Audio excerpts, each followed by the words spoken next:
भागलपुर बिहार के चर्चित आईपीएस अधिकारी विकास वैभव का भागलपुर में भव्य स्वागत किया गया। उनके आगमन पर भागलपुर सर्किट हाउस में एक विशेष प्रेस कॉन्फ्रेंस का आयोजन किया गया, जिसमें उन्होंने युवाओं से संवाद किया और उन्होंने शिक्षा, क्षमता और उद्यमिता के महत्व को समझाते हुए प्रेरित किया। बड़ी प्रसन्नता है कि भागलपुर में लेट्स इंस्पायर बिहार में जहां निःशुल्क शिक्षण का भी पहला एक प्रकल्प खोलने का प्रयास किया गया था 2022 में।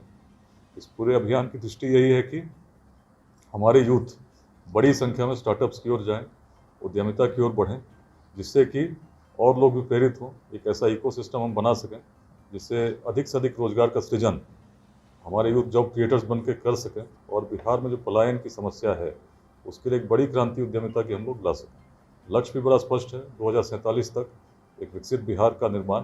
और अभी जो लक्ष्य लेके हम लोग चल रहे हैं, 2028 तक हर जिले में कम से कम 5 स्टार्टअप जिसमें 100 लोगों को रोजगार मिलता हो इस अभियान के माध्यम से।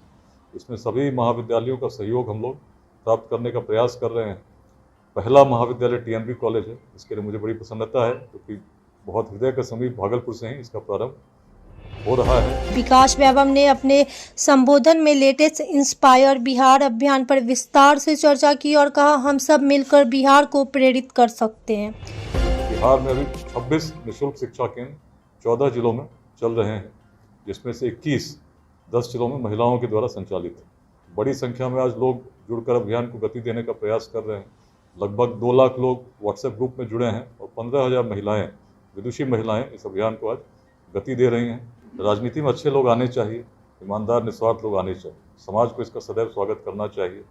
लेकिन बिहार की जो परिस्थिति है और जो हमारा स्वप्न है एक विकसित बिहार का, यदि कुछ अच्छे और निस्वार्थ लोग राजनीति में आज की परिस्थिति में आते भी हैं तो बहुत बड़ा परिवर्तन नहीं कर पाएंगे।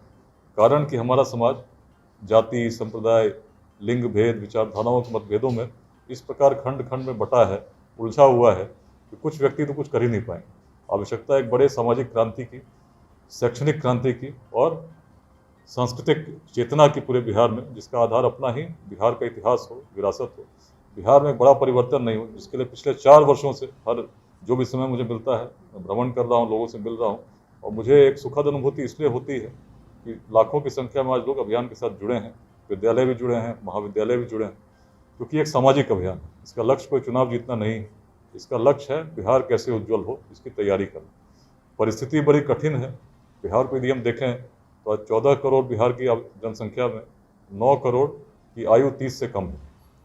यदि हम सोचें कि इतनी बड़ी संख्या में पलायन कैसे रुकेगा, आज छोटे से रोजगार के लिए भी लोग बाहर जाते हैं, शिक्षा तो छोड़ दीजिए, कोचिंग तक के लिए लोग बाहर जाते हैं। एक बड़ी चुनौती इसलिए है क्योंकि 9 करोड़ जो जनसंख्या हमारी 30 वर्ष से कम है, इसको अगले 2 दशकों में यदि बिहार में ही रोजगार देना है और सुनिश्चित करना कि इसका पलायन नहीं हो, तो हमें वर्तमान की जो स्टैटिस्टिक्स उसको समझना होगा। आज सुखद बात यह है कि बिहार लगभग 14.5% के दर से आगे बढ़ रहा है।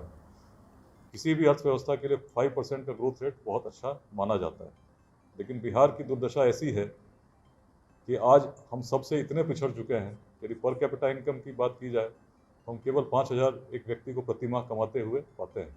अब यदि हम थोड़ी सी गणित लगा दें तो अगर आज की जो बिहार जिस दर से विकसित हो रहा है 14.5%, इससे अच्छा तो कुछ हो ही नहीं सकता। जरूरत है एक सकारात्मक सोच और साझा प्रयास की।